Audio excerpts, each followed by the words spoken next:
10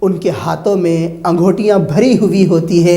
میں آپ حضرات کے سامنے اعلیٰ حضرت ہی کا فرمان سنانا چاہوں گا انگوٹی کے متعلق۔ اکثر و بیشتر لوگوں کو ہم دیکھتے ہیں کہ ہاتھوں میں 3 4 انگوٹیاں پہنے ہوئے ہوتے ہیں۔ شریعت میں تو پیتل کی، تانبے کی، لوہے کی کسی بھی انگوٹی پہننے کی اجازت نہیں ہے، صرف چاندی کے پہننے کی اجازت ہے، وہ بھی 4.5 ماشے سے کم ہو تو اس کی اجازت ہے۔ اعلیٰ حضرت کا فتویٰ سن لیجئے، آپ فرماتے ہیں ایک تار کے تانبے پیتل کی انگوٹی پہننا بھی ناجائز اور حرام ہے۔ ایک تار کی، تانبے کی، پیتل کی انگوٹی بھی پہننا ناجائز اور حرام ہے۔ اگر کوئی پہن کر نماز پڑھے گا تو نماز مکروہ تحریمی ہوگی۔ فتاوی رضویہ جلد 7 صفحہ 307 رضا فاؤنڈیشن لاہور۔ اور آپ سے سوال کیا گیا کہ کن لوگوں کی نماز ناجائز ہے، آپ نے کن لوگوں کی نماز ناجائز ہوگی، تو آپ نے جواب میں فرمایا کہ 2 انگوٹیاں پہننے والے شخص کے پیچھے نماز ناجائز ہے۔ چاندی کے علاوہ کسی اور، پیتل کی ہو، تانبے کی ہو، ناجائز ہے، سونے کی ہو ناجائز ہے، لوہے کی ہو ناجائز ہو۔ جو 2 انگوٹیاں پہنا ہوا ہو، 4.5 ماشے سے کم ہو تو جائز ہے۔ فتاوی رضویہ جلد 6 صفحہ 626 پر آپ کے یہ ارشادات موجود ہیں۔ سجدہ صرف اور صرف اللہ کے سامنے کرنے کی اجازت ہے، لیکن ہم نے دیکھا ہے کہ درگاہ میں، آستانے میں جاتے ہیں تو لوگ دھڑالے سے سجدہ کرتے ہیں۔ میں نے آپ کو بابا فرید الدین عطار، پیران پیر، سید الطائفہ حضرت جنید بغدادی علیہ الرحمہ، بابا شرف الدین علیہ الرحمہ کے فرامین سنائے ہیں۔ ان کی پہلی تعلیم جو لوگوں کے سامنے یا اپنی اولاد کو وصیتیں تھی، ان میں انہوں نے یہی فرمایا ہے کہ اپنی ظاہری اور باطنی نگاہوں کو غیر اللہ سے ہٹا کر اللہ کے سامنے مرتکز کر دے اور اللہ ہی کو ایک مانے اور اس ماتھے کو اللہ ہی کے سامنے جھکائے۔ اعلیٰ حضرت کا فرمان بھی یہ ہے، عبادت کا سجدہ اللہ کے سوا کسی کو بھی کرنا شرک ہے۔ عبادت نماز کی طرح، عبادت کا سجدہ اللہ کے سوا کسی کو بھی کرنا شرک ہے۔ اور تعظیم والا سجدہ، تعظیم والا سجدہ مزاروں کو ہو یا پیر کو حرام ہے۔ فتاوی رضویہ جلد 22 صفحہ 426۔ یہ چند وہ باتیں تھیں، موٹی موٹی باتیں اور حوالے کے ساتھ آپ حضرات کے سامنے عرض کی گئی۔ یقیناً درگاہوں اور آستانوں میں جو بزرگان دین ہیں، ان کی جوتیوں کو ہم اپنے سر پر رکھنا اپنے لیے باعث فخر سمجھتے ہیں۔ ہم انہیں اپنے آنکھوں کا نور، دل کا سرور، سر کا تاج مانتے اور جانتے ہیں، لیکن آج انہی بزرگان دین کی تعلیمات کو مٹا دیا گیا ہے، بھلا دیا گیا ہے، اور وہ تعلیمات جو شیطانی تعلیمات جنہیں کہا جا سکتا ہے، وہ تعلیمات جو اسلام کے خلاف تعلیمات جنہیں کہا جا سکتا ہے، وہ تمام کی تمام چیزیں ان درگاہوں اور آستانوں میں موجود ہیں۔ میں آخر میں آپ حضرات کے سامنے عرض کرنا چاہوں گا، خاص طور پر درگاہوں اور آستانوں کو خواتین سے خالی کر دیجئے۔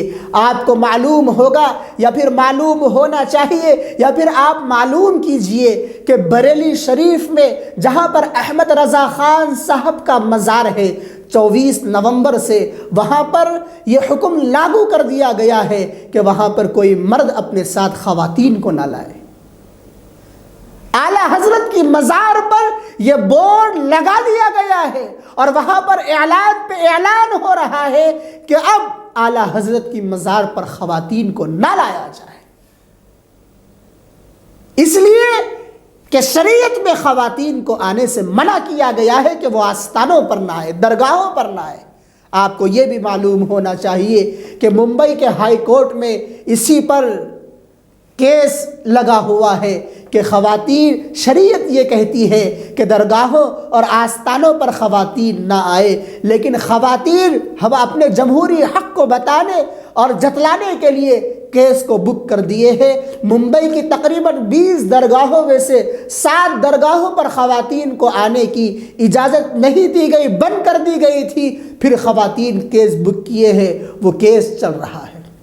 اگر شروع ہی سے شریعت کے اس فرمان پر تعمیل کی جاتی، اس حکم کو مانا جاتا، تو آج یہ نوبت نہیں آتی۔ مسلمان، ہندو، تمام خواتین مل کر ایک ساتھ ہو گئے ہیں، وہ یہ کہہ رہے ہیں کہ درگاہیں پبلک پلیس ہے، وہاں پر جانے کی ہمیں اجازت دی جائے۔ نظام الدین اولیاء علیہ الرحمہ کی درگاہ پر بھی یہی مسئلہ چھڑا ہوا ہے۔ یہ وہ باتیں تھیں جو عوام الناس کے سامنے آنی چاہیے تھی۔ درگاہوں میں نہ ڈھول باجا ہونا چاہیے، نہ قوالی ہونی چاہیے۔ درگاہوں اور آستانوں میں خواتین کی آمد و رفت نہیں ہونا چاہیے۔ ایک بڑا نوجوان طبقہ اس لیے جا رہا ہے ان آستانوں پر کہ وہاں پر نوجوان لڑکیاں نظر آتی ہے، وہاں پر چھیڑ چھاڑ لڑکیاں بھی کر رہی ہے۔ اللہ معاف کرے، یہ درگاہوں کو بدنام کرنا، آستانوں کو بدنام نہیں کرنا ہے، یہ ایک حقیقی بات ہے جو کھل کر آپ حضرات کے سامنے رکھی جا رہی ہے۔ درگاہوں پر طواف کرنے کی اجازت شریعت میں نہیں ہے، اعلیٰ حضرت نے اس سے منع کیا ہے، اور قبروں مزاروں پر جا کر سجدہ کرنا، اس سے بھی اعلیٰ حضرت نے اور شریعت نے منع کیا ہے۔ یہ تمام باتیں اس لیے کہی جا رہی ہے کہ ایک مسلمان ان تعلیمات سے واقف ہو، خود بھی آگاہ ہو اور دوسروں کو بھی آگاہ کرے۔ پروردگار عالم سے دعا ہے کہ پروردگار عالم ان درگاہوں اور آستانوں کی حفاظت فرمائے، یہاں پر ہونے والے بدعات و خرافات کو ختم فرمائے، اور جو خواتین جانے انجانے میں درگاہوں میں خواتین کے آنے پر زور دے رہی ہے، اور ممبئی کے ہائی کورٹ میں جو کیس چل رہا ہے، پروردگار عالم اس فیصلے کو شریعت کے حق میں نافذ فرمائے۔ اللہ تبارک و تعالیٰ کہنے سے زیادہ سننے، سننے سے زیادہ سمجھنے، اور سمجھنے سے زیادہ ان باتوں پر عمل کرنے کی توفیق عطا فرمائے۔ وآخر دعوانا ان الحمد للہ رب العالمین۔